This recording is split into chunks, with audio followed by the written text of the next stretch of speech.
I'm often told, especially in last week's Dungeon Stalkers episode, that I should stop doing armor reviews. Specifically, I should stop calling ridiculous outfits ridiculous, because it's a game, it's fantasy, why do you even care? And also, everyone likes attractive characters in games. Even women like sexy characters in games. There was a study. First of all, I'm doing it because I'm having a great time, and if you are not having a great time, I encourage you to go somewhere where you will have a great time. And second, that's not really what the study showed. The problem is, in any study, you have to know what question you're actually asking, or the results can be misleading. I think that these commenters are, broadly speaking, correct in that I think that the vast majority of people, regardless of sex, prefer playing more attractive characters rather than less attractive characters. However, I think that because of my own anecdata set, as it were, not because I have conducted a scientific study. But let me tell you about Lynch et al. 2024, because I think that Lynch et al. Really shot themselves in the foot when they were trying to figure out how sexiness and formidability and femininity played into likability, and that's only really obvious when you can see the results table of the first study they did. Most people don't have access to that, but I do, so let's go. So the study was conducted to see how perceived sex appeal and perceived formidability affected how likable female game characters were. And when they say how likable, what they mean is how likely is someone to want to play as this character. And the study participants consisted mostly of women. The results were reported in the press as female gamers prefer playing as highly sexualized characters despite disliking them, and research shows women prefer to play sexy characters. That's not really what the paper shows. At least, it's not what Experiment 1 shows. Experiment 2 doesn't provide a handy results table or any of the raw data at all. It just provides paragraphs of analysis, and so I'm still trying to work that one out. But this table is quite enlightening. Also, I'd just like to point out that all of the participants were communications majors at a public university in the US, and that most of them did not report playing a lot of video games.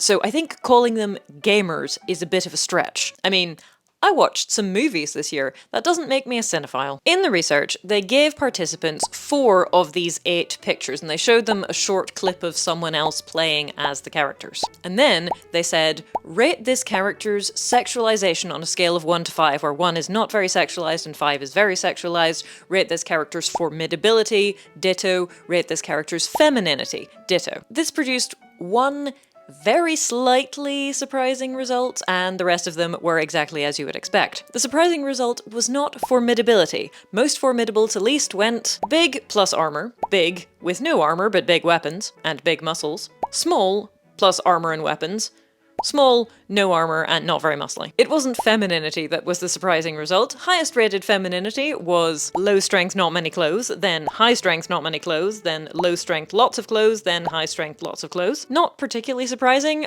Bikinis are generally considered more girly than armor. Perceived sexualization, though, that was the slightly interesting one, because characters with big muscles and bikinis were rated as more sexualized than characters with small muscles and bikinis, who were then more sexualized than small muscles and armor, who were then more sexualized than big muscles and armor. If I had to guess, I would assume that the reason that big muscles plus bikini looks more sexualized than small muscles and bikini is because there is a perception of aggression there, and thus bikini means sexiness and muscles mean aggression, so combine the two and you get this person is more sexually aggressive and thus more sexualized. That's my guess. Where I think they fell down in their interpretation of results was right at the end, when they presented all 8 of these characters to the participants and said, if you had to choose one to play as your character, which one would you choose? Because the result was they overwhelmingly chose the sexualized outfits because women want to look sexy and weak.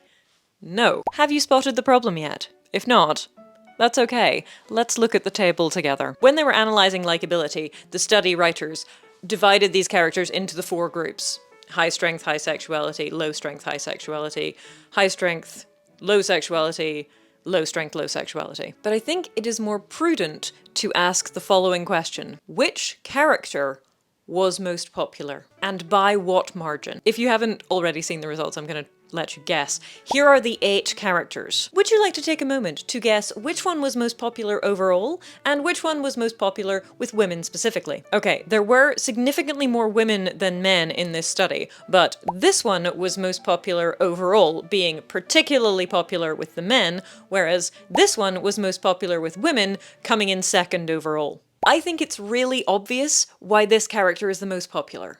Right? The other character in her group is actually the one who was chosen least overall, so this girl is doing a lot of heavy lifting. I can't find them mentioning this anywhere in the study, but it just seems so obvious to me that the reason that this character is the most popular is because she is the one with the nicest outfit. Is that... You get me. The other 3 highly sexualized characters are all in basically bikinis, right? But this one is wearing a full-length dress. Now, it's got a big slit up the side, but you could wear that to a party. Not an office party, probably, but she could wear it to a party. She'd look great. The supposed prevalence of women who want to play very sexy, not strong-looking characters is all because of this one woman. If you had put that dress on one of the strong-looking characters, I'm pretty sure they would have picked her instead. This one was most popular overall, because it's full plate, but it looks cool. A significant number of people liked this lady in the cool silvery detailed plate. Not many people liked this lady in the black blobby plate. Like, if I had to rank these as my favorite, outfits, then these 2 would definitely come at the top. You can ask all the questions you want about perceived femininity and perceived sexualization and perceived formidability, but if you don't take into account aesthetics, you are on a hiding to nothing. Most of these women aren't gamers, and in the experiment you haven't given them any stats to go off, you have given them a brief clip of these characters fighting and some pictures. Given that level of information, they're just gonna choose the one they think looks nicest. And again, compared to the other sexualized characters, she is attractive, but she's not wearing a bikini. She is by a long way the least sexualized of these sexualized characters, and she looks nice. Why wouldn't you pick her? Hi, buddy. Anyway, this study supposedly tells us that women like playing sexy characters, but I think you could equally interpret it as women like playing the character they find most aesthetically appealing. And this is why anytime an article says, a study showed, I'm leery of it until I've read the actual paper. And even then, I'm still trying to puzzle through what results they got from study 2, because they don't include one of these nice tables or the raw results, or really anything that is useful to me. But if I do manage to figure out what the results of study number 2 mean, then I may make another video on it if you're interested, but it won't be next week, because next week is Scaramouche. If you'd like to watch one of my armor reviews, there will be a link next to my face. Fans of Just Stab Me Now, don't forget you can now pre-order the hardback. It comes out on the 6th of October, and I'll see you all soon.